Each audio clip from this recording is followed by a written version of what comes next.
Vedeli ste, že Grécko patrí medzi najväčších producentov olivy a olivového oleja na svete? Olivovník je vraj symbolom sily, víťazstva a múdrosti. Nie nadarmo víťazi olympijských hier získavali korunu z vetvičiek olivovníka a tiež hlinenú nádobu plnú olivového oleja. Grécko považujeme za kolísku európskej civilizácie. Boli to práve starovekí Gréci, ktorí vymysleli filozofiu, divadlo, astronómiu, položili základy modernej medicíny a ako prví realizovali demokraciu. Keď sa v Grécku dejú voľby, každý občan nad 18 rokov má povinnosť prísť a voliť. Ak tak neurobí, je potrestaný. Tento týždeň sa modlíme za tieto úmysly.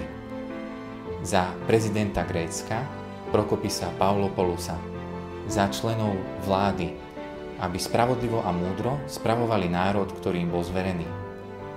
Za ekonomickú situáciu v krajine.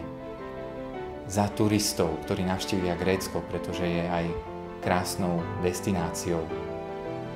Modlíme sa aj za obrátenie v krajine, aby čoraz viac ľudí spoznávalo Boha ako svojho Otca.